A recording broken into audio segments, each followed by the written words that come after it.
kembali lagi di Ngobras, ngobrol asik bareng sahabat. Bersama dengan aku, Alvia Fernanda, dengan Bu Sonia. Halo Bu, apa kabar? Halo, apa kabar Via? Sudah berapa lama kerja di SMK Pawiatan, Bu? Dari bulan berapa ya? Oktober sih, masuknya kan September akhir, hitungannya Oktober, jadi sekitar 7 bulanan lah di SMK Pawiatan. Tapi seru sih, seru.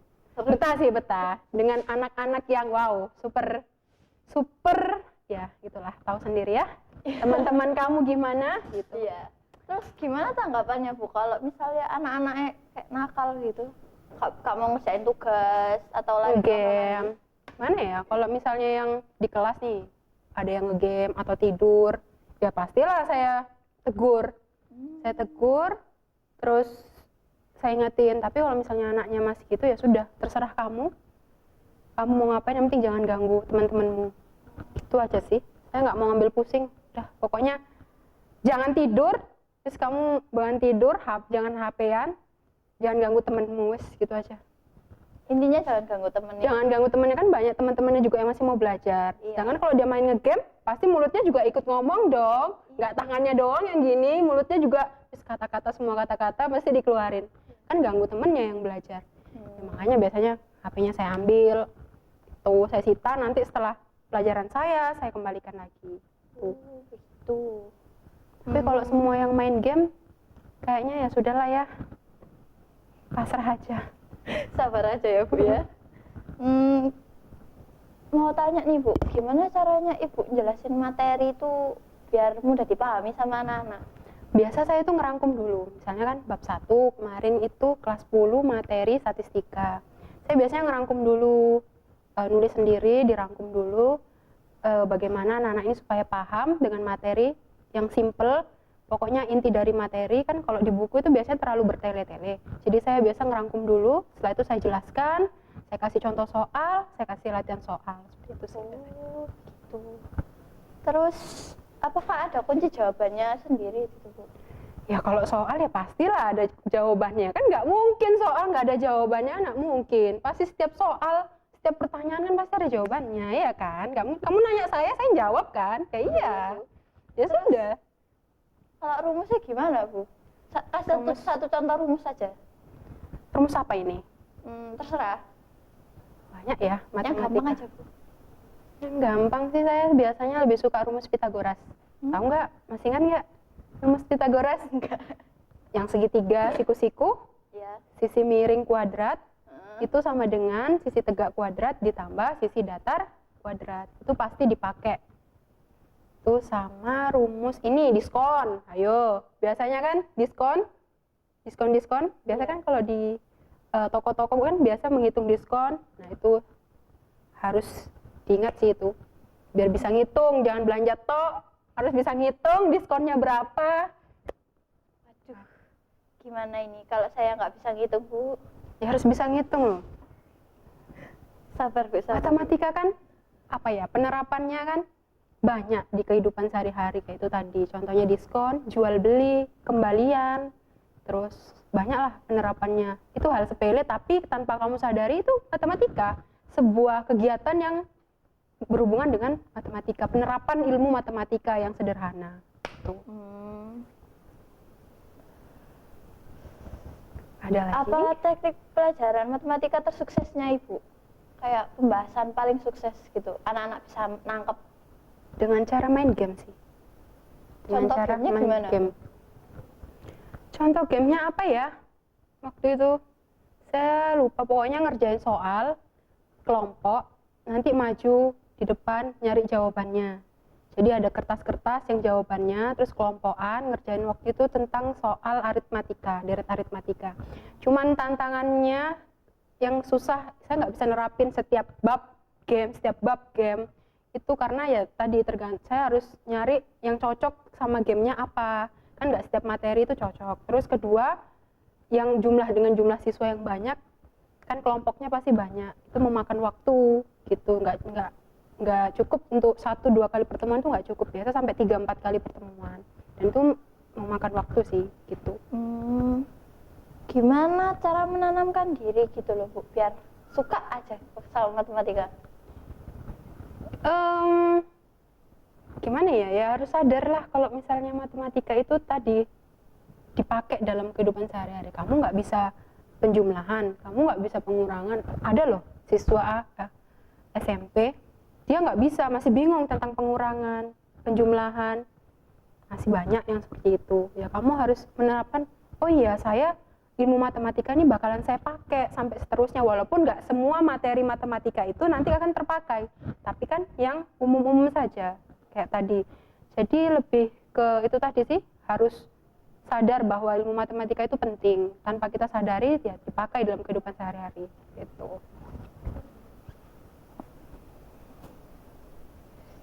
Mana? Bentar. Sekarang saya mau nanya dong sedikit, Apa, Bu? gimana kamu matematika? Suka apa enggak? Sedikit suka. Sedikit suka. Kenapa sedikit?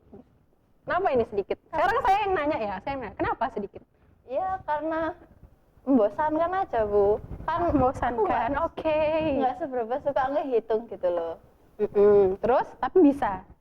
Bisa. Oke, terus sedikit suka matematika. Oke. Terus pelajaran apa yang disuka selain matematika? Ini saya nanya sedikit ya. Bahasa Indonesia? Kenapa? Why? Ya karena asik aja, Bu. Oke. Sudah. Oke, Bu. Mau nanya sekali lagi. Apa Dari tantangan tadi bertanya terus ya. Ini capek ini jawabnya ya. Sekarang pertanyaan apa lagi? Oke. tantangan terbesarnya saat menghadapi apa ya? Tantangan terbesar guru gitu loh, Bu. Tantangan terbesar jadi guru. Guru itu apa ya? Pertama, memahami kurikulum. Kalian pasti dari SD kurikulumnya KTSP. Pernah ngerasain KTSP? Enggak. SD? Tahu. Mungkin nggak tahu. Dulu itu ada KTSP 2006. Terus kurikulum K13. Terus kurikulum Merdeka. Jadi menyesuaikan kurikulum itu kan konsepnya pasti berbeda-beda. Jadi setiap guru tuh wajib memahami konsep pembelajaran tiap kurikulum gitu loh. Sudah mempelajari, memahami. Nah, menerapkan ke siswanya ini yang sangat sulit. Karena dari dulu siswa kan kedoktrin, diajarin soal, iya kan? Sedangkan kalau konsepnya tiap kurikulum itu kan berbeda. Kayak belajar kurikulum Merdeka, kalian bebas belajar sendiri. Kalian kalian dibebasin belajar sendiri gitu loh. Jadi kalian nggak harus gurunya menjelaskan, kalian belajar sendiri. Tapi kan nggak mungkin dong kalian baca, khususnya matematika nih, kalian nggak dijelasin, cuma dikasih suruh materi terus soal, paham nggak? Enggak. Nah itu jadi menerapkan kurikulum ke siswa itu yang sulit sih. Apalagi yang kurikulum K13 itu tambah, siswa dikasih project disuruh ngerjain sendiri tanpa dijelaskan. Jadi siswa yang mencari tahu, oh menyelesaikan masalah ini bagaimana dengan membaca bukunya tadi tuh. Jadi menerapkan ke siswanya yang sulit sih menurut saya. Kan yang kurikulum K13 itu kayak rada Kalian ngerasain K13? Ngerasain nggak? nggak tahu aku, Bu. Kalian Kayaknya SD kurikulumnya kalian apa? 13. Iya ngerasain kan SD? Ya. Kalau K13 itu biasanya project, kalian dikasih project. Kalau SD mungkin nggak tahu ya, saya nggak pernah ngajar SD. Tapi kalau SMP sama SMA atau SMK itu biasa kalian dikasih project. Jadi sebelum materi kalian yang harus mencari tahu dulu. Kita belajar materi apa, misalnya materi statistika. Ya kalian dikasih project atau dikasih soal bagaimana cara memecahkan soal ini. Kalian yang mencari tahu sendiri. Nanti guru tinggal menambahi saja seperti itu. Jadi menerapkan ke siswanya yang susah, soalnya penerapan siswa itu kan berbeda-beda. Mereka terbiasa dijelaskan terus mengerjakan soal.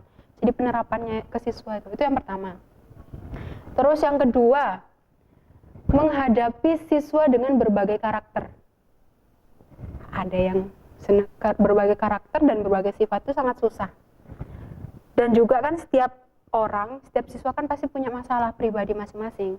Kadang kita marahin siswa terlambat, ternyata siswa itu juga punya masalah, salah lagi. Terus ya menghadapi siswa yang sangat aktif sekali di kelas, sering tantrum atau sering ya gitu nggak bisa diem, ya itu sih menghadapi karakter siswa yang bermacam-macam. Apalagi kalian banyak toh. Saya sendiri menghadapi kalian yang banyak dengan berbagai karakter itu juga menurut saya sebuah tantangan buat guru seperti itu. Saya belum kayak memahami 1 sampai 10 orang, oh kamu anaknya gini, oh kamu anaknya gini, dia anaknya gini-gini, mungkin bisa. Tapi untuk seluruhnya, katakan satu kelas 40. Nggak mungkin satu guru bisa memahami semua siswanya. Apalagi yang diajar kan nggak satu kelas doang toh. Bisa jadi ngajar 8 kelas, yang satu kelasnya isinya 40. Kan pasti bingung, paling yang dihafal 1 sampai 15 anak. Oh kamu karakternya ini, kelas RPL. Ini anak ini karakternya gini, terus kelas AK1 karakternya gini, AK2 karakternya gini, tapi kan nggak semua siswa dan pasti beda gitu. Kalau hal yang menantang dalam matematika? Menantang? Apa ya? Dalam matematika? Nggak ada sih, apa yang menantang? Buat saya sih biasa aja. Menantang ya itu tadi, tantangan mengajar siswa, bagaimana cara saya supaya siswa ini paham dengan apa yang saya jelaskan itu sih. Kalau tantangan nggak tahu ya, kalau siswanya mungkin merasa sulit dengan matematika atau gimana, ya pastilah. Kalau saya nggak ada sih tantangan dalam mengajar matematika tuh, menurut saya nggak ada ya. Tantangannya supaya bagaimana siswa itu paham aja dengan apa materi ini gitu, supaya bisa mengerjakan soal-soal yang saya berikan dengan baik. Kalau menjelaskan materi yang jelas-jelas di salah satu murid kan bertanya terus, salah satu murid kan bertanya terus, samen gimana gitu Bu? Ya pastilah dijawab kalau misalnya ada yang belum paham, atau biasanya nih anak-anak malas ngerjain tugas nih. Bu, kamu kenapa nggak ngerjain tugas? Males Bu, saya nggak paham. Ya sudah, saya panggil biasanya, saya suruh ngerjain di samping saya, atau saya datengin. Ayo kita kerjain bareng. Saya jelasin ulang, kalau misalnya masih belum paham, saya jelasin ulang. Kamu ngerjain di sini, saya bantu ngerjain sampai soalnya itu selesai. Saya nggak masalah. Gitu. Saya nggak masalah kamu sekali penjelasan mungkin masih nggak paham ya, harus beberapa kali penjelasan. Nanya lagi. Malah saya senang anak yang aktif seperti itu. Saya senang, jadi ada interaksi antara guru dengan siswa. Jangan ketika dijelaskan paham masih bingung diem. Nanti kalau nggak tahu nanya, nggak ada yang bertanya. Saya malah padahal nggak paham. Ya, kecuali kalau misalnya saya jelasin, ada yang bertanya masih bingung. Saya senang, jadi ada interaksi gitu loh. Ada timbal balik, saya menjelaskan, kalian kurang paham, kalian bertanya, saya jelaskan lagi. Jadi ada interaksi seperti itu. Kan siswa kan sering takut Bu untuk bertanya. Ya itu.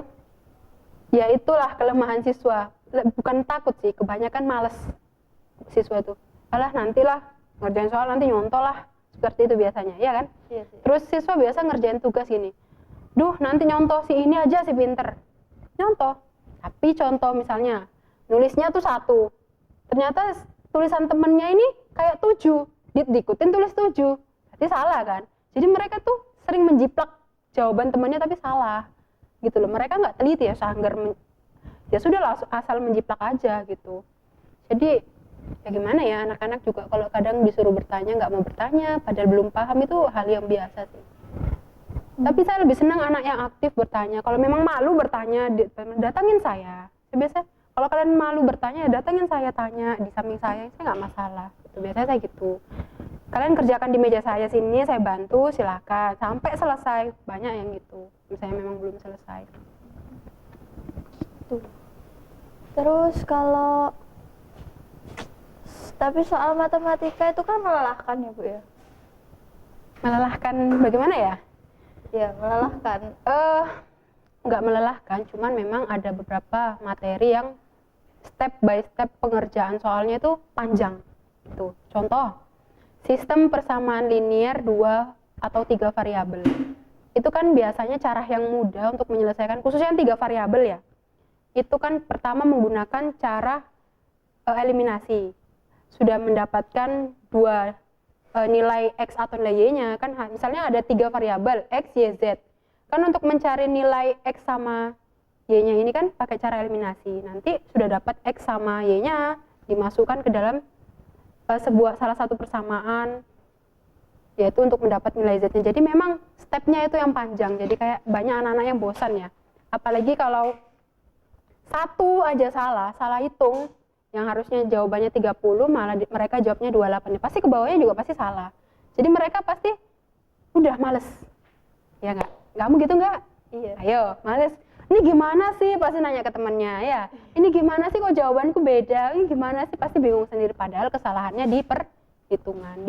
sepele di kayak misalnya nih, anak-anak paling sering ketika negatif 7 dikurangi 2, berapa?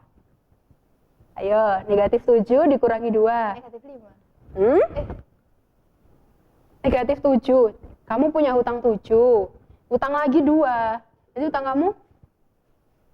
Anggap hutang ini minus 9. Jadi minus 9. Nah, kan bingung kan kamu sendiri aja bingung. Jadi anak-anak itu kebanyakan salah di perhitungan gitu. Itu sepele sih, sepele. Maksudnya hitungan ini pelajaran SD, minus negatif itu pasti bingung di situnya. Sama biasanya perkalian, salah ngitung, pasti salah semua sampai seterusnya gitu. Padahal salahnya sepele di mana, di perhitungan.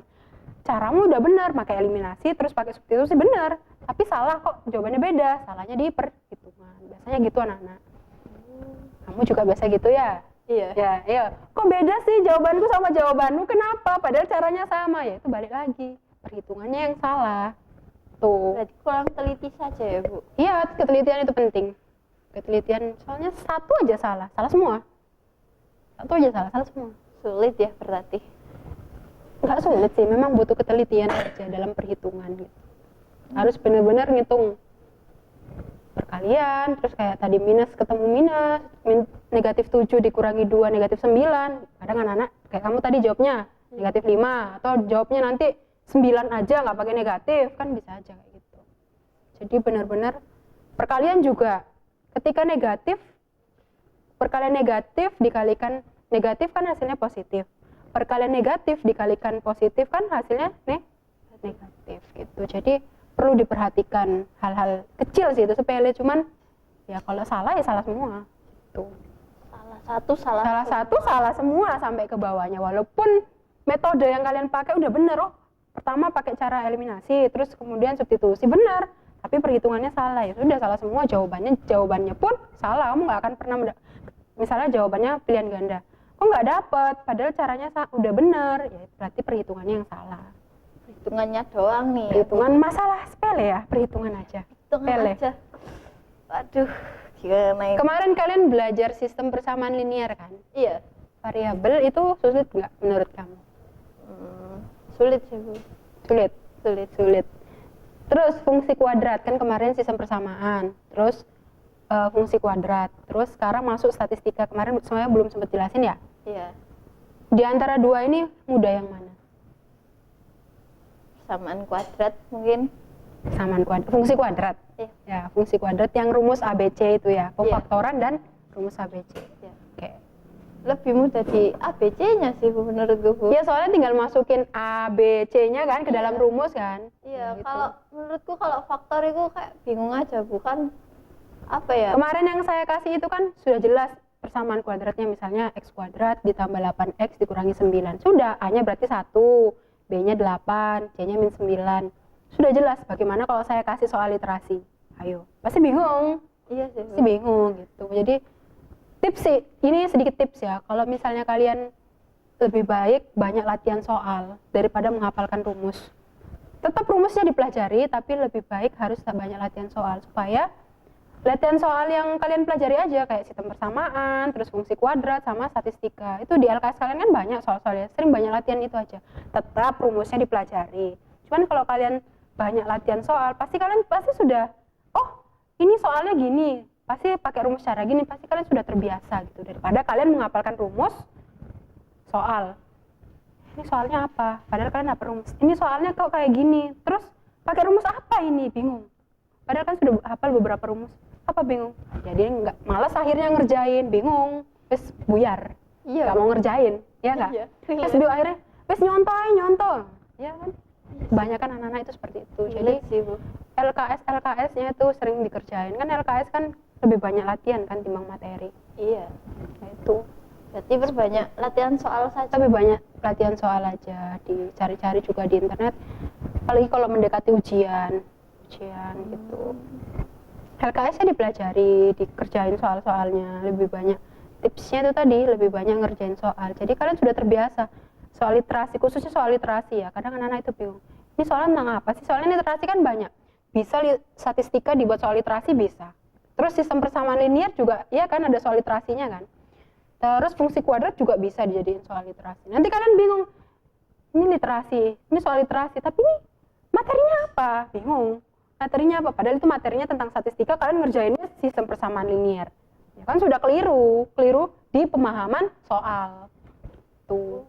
Pemahaman soal ya. Iya, gitu. Sedikit pusing, cuman ya gitulah matematika.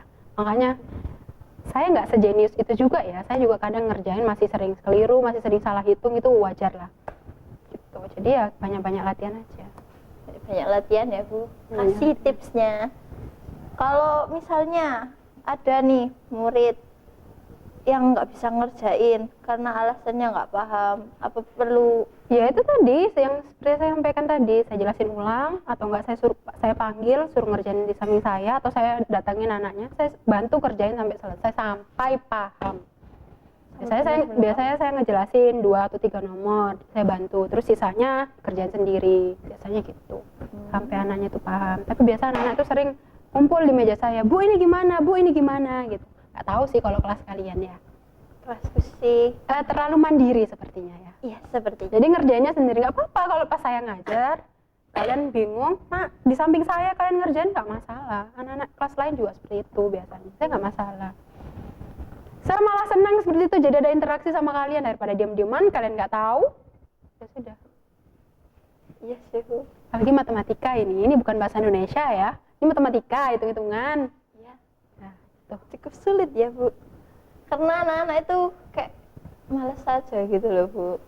Ya itu malesnya tadi, malesnya terlalu males. Malasnya terlalu males sampai mendarah daging, males. Udah, aduh matematika males. Dan itu nggak 1-2 anak, hampir mungkin 60% kali, 70% tuh nggak suka matematika. 60% Bu. 60%. Kayak, matematika tuh kayak hantu gitu. Aduh matematika, aduh males ya hitung-hitungan, lagi males. Padahal ya kalau bertemu dengan soal hitung-hitungan, matematika itu salah satu pelajaran wajib. Matematika, terus apa lagi yang wajib kalian, bahasa Indonesia, bahasa Inggris, itu kan termasuk yang wajib kalian pelajari gitu. Oh gitu. Lalu gimana tanggapannya sampean Bu? Kalau misalnya muridnya bicara sendiri sama lagi jelas gitu loh Bu. Ya pastilah saya tegur, pasti, karena nggak peduli gitu loh. Saya ngajar, kamu bicara sendiri. Nanti ketika dikasih soal nggak paham, ditanyain nggak bisa jawab. Kenapa? Karena ya sibuk sendiri, bicara sendiri, rame, mengganggu temennya juga pengen belajar. Pasti saya tegur. Kalau masih diulangi ya sudah saya keluarkan daripada mengganggu temennya. Lebih baik keluar. Udah deh kamu keluar aja, kalau memang nggak mau belajar, nggak suka sama pelajaran saya, silahkan keluar, saya nggak mau ambil pusing, udah silahkan. Tapi kalau memang masih mau belajar, masih mau di kelas, ya ikuti aturan saya, dengerin, kalau nggak paham silahkan tanya, penting jangan sibuk sendiri gitu loh. Tuh. Kadang gini, saya kan ada ngajar 3 jam nih di salah satu kelas, kadang 2 jam saya kasih materi, saya suruh ngerjain tugas, ya biasa 20 menit atau 15 menit terakhir saya bebaskan mereka, kamu mau tidur, kamu mau main game, terserah. Karena kan saya sudah ngasih materi, sudah ngasih tugas, karena saya tahu pasti jenuh, 3 jam loh matematika, iya kan? Iya sih. Saya tahu pasti, saya bebaskan, ya udah terserah, kamu main game, mau tidur, yang penting jangan keluar kelas. Saya bebaskan, kalau misalnya masih ada yang belum paham dari materi, silahkan bertanya gitu. Karena ya jenuh, saya tahu kok, saya pernah sekolah, saya pernah SMA, walaupun saya suka sama matematika, tapi kan namanya jenuh dalam sebuah pelajaran itu pasti ada lah, rasa jenuh dalam sesuatu hal itu pasti ada. Makanya saya ngasih waktu buat mereka istirahat 15 menit terakhir apa 20 menit terakhir gitu biasanya. Ngasih, ya udah terserah mau main game, mau tidur atau mau apa, mau bertanya tentang materi, apa mau cerita-cerita silahkan, mau sharing-sharing ke saya silahkan. Jadi saya kan 3 jam pasti bosan, matematika 2 jam aja bosan, 1 jam aja lo bosan ya. Iya sih. Matematika 1 jam, matematika, udah pasti anak-anak itu males. Serang hantu sih. Bagian serang hantu ya. Matematika skip aja, masuk nggak ya gurunya. Semoga gurunya nggak masuk. Semoga ada rapat, semoga gurunya nggak masuk, semoga pasti kan gitu, iya kan? Iya, pasti tuh anak-anak. Semoga ada rapat atau semoga berhubung pulang gitu paling ya. Oh nggak dapat matematika, kalau jam terakhir nggak dapat matematika, seneng. Belajar matematika pasti gitu sih anak. Kalau jam terakhir matematika sih oke lah. Jam pertama Jam terakhir lebih ngantuk sih anak-anak biasanya. Iya Bu. Lebih ngantuk, lebih udah nggak masuk sih di otaknya. Udah Iya, capek, bawahnya pengen pulang. Pulang tidur, makan. Pulang tidur. Udah siang soalnya. Jadi Iya. antara masuk dengan enggak, ini materi udah jadi satu. Masuk kanan keluar kiri udah gitu. Biasanya kalau siang. Iya sih gitu. Bu. Kalau pagi juga. Tapi kamu kan selama belajar matematika kan nggak pernah kan dapat jam terakhir. Nggak pernah. Ya kan selalu pagi kan jamnya. Ayo. Ya itu saya nggak suka Bu. Duh, kenapa? Justru kan pagi lebih fresh, lebih bisa memahami. Bukan gitu Bu. Kenapa? Karena apa ya Bu, kayak sakit kepala aku Bu. Kok bisa? Kan nggak bisa itu kan Bu. Ya kan belajar. Kamu sekolah nanti belajar. Dan yang kamu alami itu nggak kamu tok yang alami, temenmu kan banyak. Temenmu juga pasti ngalami lah hal yang sama. Jadi saling sharing aja sama temennya. Iya sih. Iya kan? Justru enak loh pagi. Saya malah lebih seneng ngajar pagi. Kalau pagi ngajar lebih fresh, lebih ya walaupun anak-anak pasti ngantuk lah ya pagi. Dan banyak yang terlambat. Nah, saya sih kalau pagi ngajar pagi jam pertama apa jam kedua gitu kan biasanya kan anak-anak banyak yang terlambat. Kalau alasannya jelas ya saya nggak masalah masuk. Nih misal saya ngajar jam ketiga, jam keempat. Saya sudah 1 jam berjalan, ternyata baru ada yang masuk. Kalau alasannya jelas, terlambatnya kenapa ya dipanggil BK atau kemana memang dipanggil guru lain, saya nggak masalah. Kadang ada siswa yang keliling atau dari kantin baru balik. Itu pasti sudah saya nggak akan masukin kelas, sudah saya alpa. Sudah pasti saya alpa. Karena oke, toleransi saya 10 menit terlambat. 10 menit, 15 menit oke, toleransi terlambat. Ini udah 1 jam pelajaran saya, berarti kan udah di alpa. Udah nggak mau pelajaran saya, ngapain? Jadi sudah pasti saya alpa. Berarti Kalau alasannya nggak jelas loh ya, kayak misalnya dari kantin atau dari main ke kelas lain, biasa kan anak-anak kan gitu, main ke kelas lain, ya udah saya sudah pasti alpa. Gitu. Kecuali kalau dipanggil guru atau memang ada kegiatan yang ya masuk akal lah, yang memang penting, saya nggak masalah. Walaupun sudah 15 menit terakhir baru masuk, saya nggak masalah, penting alasannya jelas. alasannya harus jelas saja gitu ya Bu. Iya sekarang loh, kamu nggak masuk di jam saya karena ke kantin makan, terus apalagi males, aduh jamnya Bu Sonia matematika males, nanti aja kurang 20 menit aja baru masuk, 20 menit selesai baru masuk, kan banyak anak yang kayak gitu. Iya sih. Iya, jadi saya udah, kamu pasti alfa, kamu nggak mau pelajaran saya sudah silahkan. Kamu kalau nggak mau pelajaran saya ya wis di kelas aja, duduk diem, daripada kamu keluar tambah saya alfa.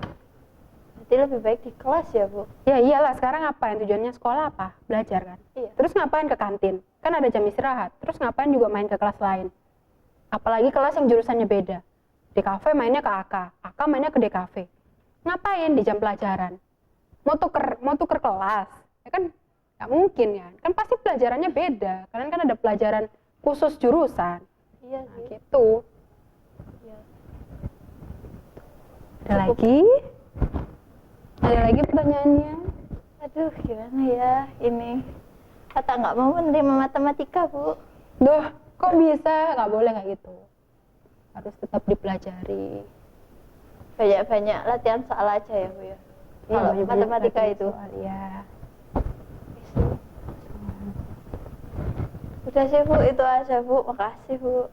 Itu aja. Iya. Nggak ada pertanyaan lagi gitu? Apa gitu? Apa ya? Kalau misalnya loh Bu, sampean kan kerja nih di sini ya. Apa sampean ada gitu ta Bu? Pengalaman sing menurut sampean itu asik atau menjengkelkan atau apa? Saya di Pawiatan itu suka. Maksudnya lingkungannya itu nyaman. Saya sangat-sangat nyaman sama lingkungannya. Cuman, ya itu tadi balik lagi ke muridnya. Muridnya kadang ada yang menjengkelkan, ada yang menyenangkan. Kadang saya dibuat marah, kadang saya dibuat ketawa. Iya kan, dengan berbagai karakter kalian. Anak ini biasanya buat saya marah, tapi kadang-kadang juga buat ketawa. Dengan tingkah lucunya, tingkah anehnya. Itu kadang saya random banget sih kalian ini. Kok kalian random banget sih, kadang buat saya marah, kadang buat saya ketawa. Kadang malas ngerjain tugas saya, tiba-tiba rajin ngerjain tugas saya. Kok kalian random banget sih, kadang saya gitu. Ya balik lagi sih ke siswanya gitu. Kalau masalah rapot itu gimana Bu? Maksudnya? Maksudnya gini, anaknya itu aktif nih di kelas. Penilaian. Iya, penilaian rapotnya. Selain biasa saya ya itu tadi ujian, terus tugas. keaktifan di kelas sama sopan santun. Itu aja. Itu aja biasanya saya. Hmm. Pasti nilai anak yang rajin, anak yang sopan tuh pasti jelas beda sama anak yang males. Pasti jelas beda. Nggak mungkin saya samakan dong. Kalau Anak ini rajin, terus anak ini nggak rajin. Terus gini, misalnya misalnya dari 40 anak, 20 anak ini ngumpulkan tugas tepat waktu.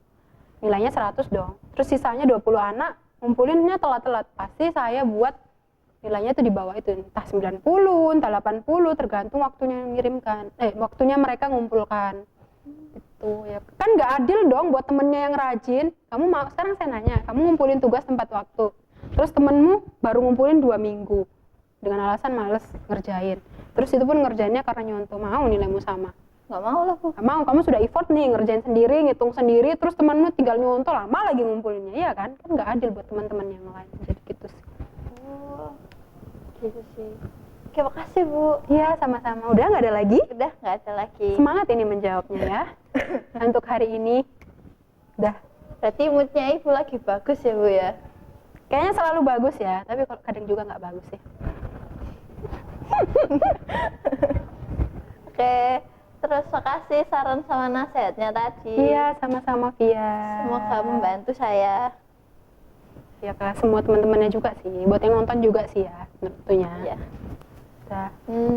Kasih Bu. Ya, sama-sama. Oke guys, kamsahamnida ya Robun. Jangan lupa like, comment, and subscribe ya. Dadah. Pirang menit rek,